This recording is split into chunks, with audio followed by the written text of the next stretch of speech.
Good morning, students. I welcome you all for the online session of business studies classes. Myself, Padmaja Reddy. Hope and pray for your good health. Today, we will continue our chapter with the topic Economy in India.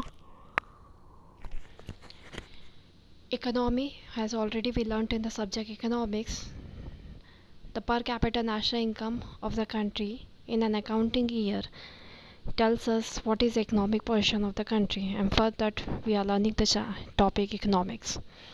In this topic we will be going to learn the economic environment in India and the general factors which was made and which is made to know the economic status of India. Economic environment in India consists of various macro level factors related to the means of production and distribution of wealth which have an impact on business. This include stage of economic development of the country, the economic structure in the form of mixed economy which recognizes the role of both public and private sectors. The two things states that the economic structure includes the economy of the whole nation.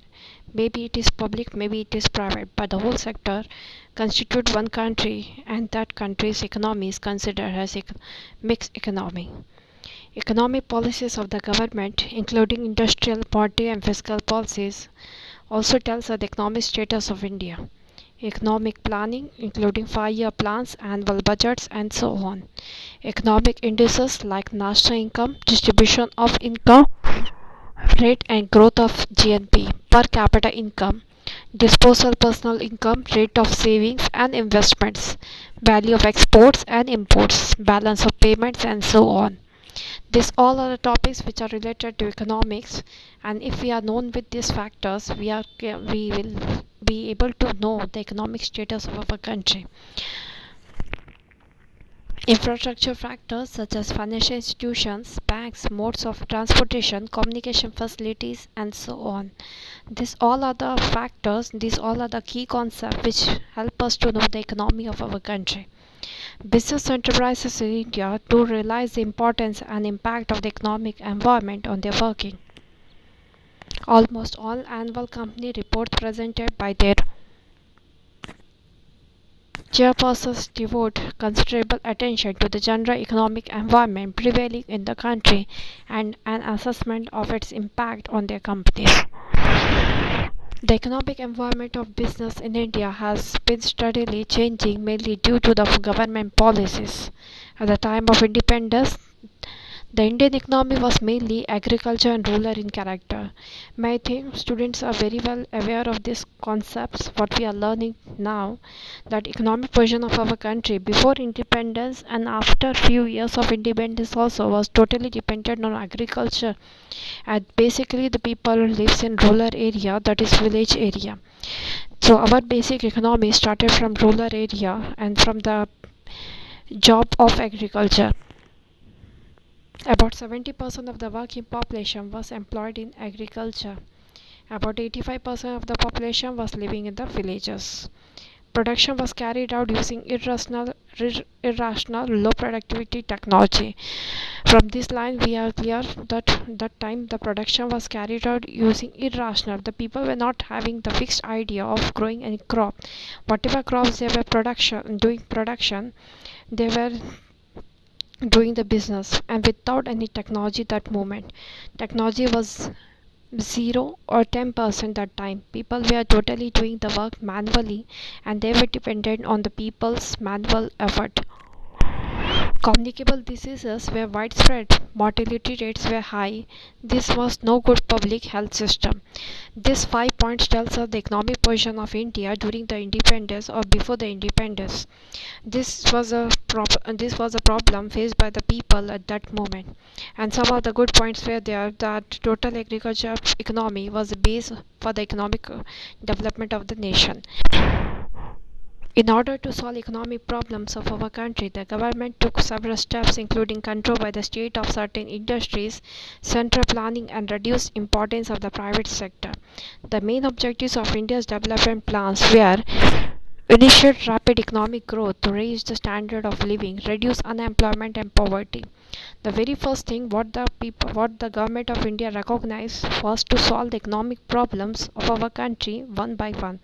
And this initiative was taken toward the rapid economic growth to raise the standard of living of people.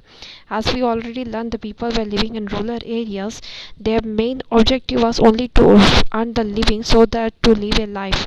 And because of that, whatever production they were doing in the agriculture area, the life was totally dependent on that.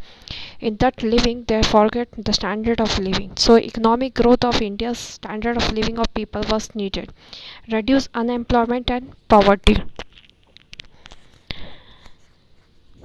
The second problem which the government find to solve was the unemployment problem, as the people were not so much literate that they were thinking to get the job in the factories, and the whole 75 to 80% people were totally dependent on agriculture. And agriculture, when we are talking, we know 6 months the job is there, and the other 6 months people were suffering from unemployment problem. So unemployment problem of the people was a bigger problem of the whole nation. And that because of unemployment, the next problem which was faced by the people was poverty. India's total population was living in poverty level. People were not able to fulfill their needs and wants what they have to be become self-reliant and set up a strong industrial base with emphasis on heavy and basic industries. Government, the second thing they found, to make the people self-reliant. It means to make the people dependent by doing self-employed jobs and set up a strong industrial base industries, heavy industries, where maximum number of people can get employment, and we can reduce the two problems, that is industrial problems as well as unemployment problems. The third thing was reduce inequalities of income and wealth. That time the caste and creed problems, inequality problem was too much higher, and on the basis of that inequalities, the second inequality was of the income. People were having major differences between the poor and rich. Poor were considered poor, and riches they were doing the work as rich. So that inequalities of income and wealth must be reduced by the government so that they can make the nation as one. So that was a basic thing, basic concept which was found that moment to make the economic growth of the country. Besides this, they adopt a socialist pattern of development based on equality and prevent exploitation of man by man. That time there were differences between the human beings only on the basis of caste, creed, religion, sex and different. So basic the government find that this type of differences must be reduced so that socialist development of the people can be done, and there much more development of the nation can be done. In accordance with the economic planning, the government gave a lead role to the public sector for infrastructure industries, whereas the private sector was broadly given the responsibility of developing consumer goods industries. At the same time, the government imposed several restrictions, regulations, and controls of the working of private sector enterprises. India's experience with economic planning has delivered a serious foreign exchange crisis, high government deficit, and the rising trend of prices despite bumper crops. As a part of economic reform, the Government of India announced a new industrial policy in July 1991. The broad features of this policy were as follows. The government reduced the number of industries under compulsory licensing to six. Many of the industries reserved for the public sector under the earlier policy were de-reserved. The role of the public sector was limited only to four industries of strategic importance. Disinvestment was carried out in case of many public sector industrial enterprises. Policy towards foreign capital was liberalized. The share of foreign equity participation was increased, and in many activities 100% foreign direct investment was permitted. Automatic permission was now granted for technology agreements with foreign companies. Foreign Investment Promotion Board was set up to promote and channelize foreign investment in India. What this line states is that India was facing a difficult time after the independence also. So government find that some remedies must be taken so that upliftment with the upliftment of human beings, upliftment of the country can be done, and later the economic growth of the country nation can be done. So they find the problems which was the basic problems of our country that we have learnt in the earlier point. That was the standard of living people can have to be developed so that they can understand that simple living has to be changed in the performance level, reduce unemployment problems, poverty, self-reliant development of the people, industrial heavy industry must be produced. These were the things has to be done by the government. So they had to do this. They had for the economic planning. The government gave a lead role to which sector? Public sector for infrastructure industries. Infrastructure industries means the road, dams, transportation, advertisement, which are the basic need for the company. Private sector, as you know, this in these things the private sector is not interested, because in this private sector find much more investment as compared to profit. So because of that, this role of infrastructure development was given to public sector. Beside this, private sector was broadly given the responsibility of developing consumer goods industries. As they were more indulged in this consumer goods industry, has more and more production they will be doing, the more and more profit they will be able to earn. In this way, more earning by in both the sectors, the government will be able to solve the problems of the country. So in 1990, economic policy 1991 was came. Before that, the people of India was self-reliant. It means they were totally dependent on Indian production, Indian goods. That time government find it won't work. They have to be make the people dependent on foreign things also, because foreign investment can come when we will encourage the foreign investors to come in our country and to start the company, so that foreign economy can come to our country and we can increase the standard of living of people, as well as we can develop the economic status of the country. Because of that, for that, public sector have to make huge investment, and because of that, government find if the public sector will invest in this type of production companies, then they will not be able to fulfill the wants and needs of the society. Because of that, government reduced the number of industries under compulsory licensing to 6. It means there were many number of public sector industries, but later the government find they were not able to solve the problems of the people if they will be investment, if they will do the whole investment in the public companies. Because of that, they reduced the number of public sector company to 6. Many of the industries reserve the public sector under earlier policy were de-reserved. It means only few companies were in the hands of the public sector company. The rest of the company they have given to the private sector. The role of the public sector was limited only to how many companies? 4 industries. This investment started carried out in case of many public sector industrial enterprises. Policy towards foreign capital was liberalized. Liberalized means end of the licensing system, so that foreign investor can easily come to our country, do investment in our country. In a way, foreign income can be brought to our country, which can increase the economy of our nation. As we know, the foreign currency value is more than the national currency. The share of foreign equity participation was increased, and in many activities 100%. As we learned already, their foreign direct investment, that is FDI, was permitted by the government, so as to encourage more and more foreign investors to come to our country. Automatic permission was now granted for technology agreement with foreign companies. That was also brought by the government, so that more and more foreign technology can be brought with the foreign companies to our country, and they can help us to develop the technology in our country, and the people can also be aware of various types of technology which can be in our which are in the foreign companies. Foreign Investment Promotion Board FIPB was set up to promote and channelize foreign investment in India. Appropriate measures were taken to remove obstacles in the way of growth and expansion of industrial units of large industrial houses. Small-scale sector was assured all help and accorded due recognition. In essence, this policy has sought to liberate industry from the shackles of the licensing system. Liberalization drastically reduced the role of the public sector privatization and increased foreign private sector participation in India's industrial development, that is globalization. This particular paragraph states that the economic policy in 1991 given birth to three economic policy of India, that was liberalization, privatization and globalization, which we will learn now in a broad way. First of all, a short description of the three word liberalization. As in India after the independence, liberalization license system was more, as all the company have to get the license so that they can be Indian companies only in our country and no more role of the foreign investors and foreign companies. Because of that that because of that many of the foreign companies moved out from our country, and it not only affected to their company but also affected to Indian economic status, as all the companies went Indian again depended on the agricultural thing.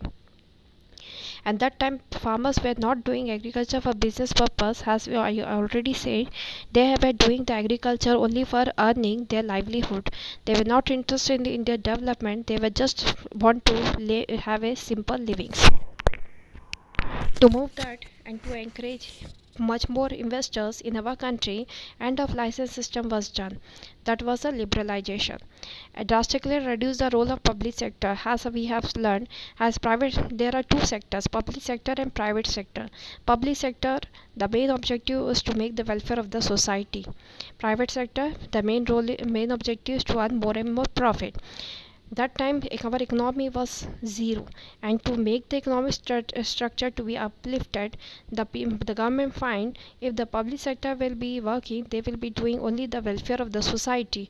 In this way money will not come, and if money will not be there, development can't be possible. So later they find they will reduce the number of public sector from industries and give importance to private sector. So more and more number of public sector were made disinvestment, and importance was given to private sector by selling the companies of public sector to private sector. By getting the public companies or private sector make much more profit, and they had uplifted the economic condition of our country. And the third point was globalization. That was stopped after the independence, has the government find if more and more foreign company will again come to our country, then they can have a control over our country, and they don't no more they want to have a control of foreign investors and foreign peoples in our country. So import and export was totally stopped. But later the government find before in economic policy 1991 that globalization must be done, has import and export must be increased so as to make the friendly relation between the countries and the companies, and to make the upliftment of the economy. So these were the three policies were brought by the government in the economic policy 1991, that was liberalization, privatization and globalization. Liberalization, the economic, and now we can have the brief explanation of the word liberalization and the policy of the government liberalization. The economic reforms that were introduced were aimed at liberalizing the Indian business and industry from all unnecessary controls and restrictions. They signaled the end of the license permit quota Raj. Liberalization of the Indian industry had taken place with respect to abolishing licensing requirement in most of the industries except a short list. Freedom in deciding the scale of business activities, that is, no restrictions on expansion or contraction of business activities, removal of restrictions on the movement of goods and services, freedom in fixing the prices of goods services. These were the things brought in the liberalization policy, that was abolishing the licensing requirement. As if the licensing requirement will be abolished, then more and more people will be coming with more and more capital for starting more industries. If more industry will be started, then unemployment problem of the country can be reduced. In a way, many problems of the India can be shorted. The second thing was done, freedom in deciding the scale of business activities. Freedom was given to the producer. Earlier, there were limitations that the producer must be having some limited production, but this limitation was totally removed, and they had decided the scale of business activities can be done freely. There is no restriction on expansion or contraction of business activities. Whatever the way businessmen want to do the business, whatever capital they want to invest, whatever production level they want to increase, they can do. Removal of restrictions on the movement of goods and services. As I already said, globalization came, and the freedom was given that they can exchange the goods and services from one state to another state, from one country to another country. Freedom in fixing the prices of goods and services. Producer sector came, and whatever prices the producer sector want to put for the sale of the goods and to maximize the profit, they can do. In this way, if they will be doing, then more and more people will be engaged in the business and the factories. That was the main aim of the government. Reduction in tax rates and lifting of the unnecessary controls over the economy. The next thing done in the liberalization was tax rates had to be reduced so that more and more people will be indulged in the production of goods, and lifting of unnecessary control over the economy, simplifying procedures for import and exports, and making it easier to attract foreign capital and technology to India. May I think this point is very clear to you. This way, simplifying the thing business, the government had made the work of the businessman easier, that whatever goods they want to produce for who has to maximize the profit, they can do, and they can make the import and export more and more so as to maximize balance the profit. So this was a policy considered as liberalization was brought by the government so as to make much more profit of the people as well as of the nation. The second policy which came by the government was the privatization. The new set of economy reforms aimed at giving greater role to the private sector in the nation, building processes, and a reduced role to the public sector. Why the government did this? As I already explained in short, private sector, the main objective is to maximize the profit. If any of the industry will be set up by the private sector, they will not only do the growth and development of their company, but also they will help in the development of the nation. So because of that, public sector company role was reduced and private sector development was done more. This was a reversal of the government development strategy pursued so far by Indian planners. To achieve this, the government redefined the role of the public sector in the new industrial policy of 1991, adapted the policy of planned disinvestment of the public sector, and decided to refer the loss-making and sick enterprises to the Board of Industrial and Financial Reconstruction, that is BIFR. The term disinvestment used here means transfer in the public sector enterprise to the private sector. It results in dilution of stake, means control of the public sector was reduced and it was given to private sector. If there is dilution of government ownership beyond 51%, it would result in transfer of ownership and management of the enterprise to the private sector. This particular line states that in those companies where the 51% shares will be taken by the other people and 49% will be of the government company, that company's total control will be on the private sector. It means 49% is the control of government sector and 51% shares are of the private sector. It will increase the ownership of private sector. So this was a privatization, second policy of the economic policy of the government, so as to increase the role of private sector and reduce the role of public sector so that economic development of the nation can be done.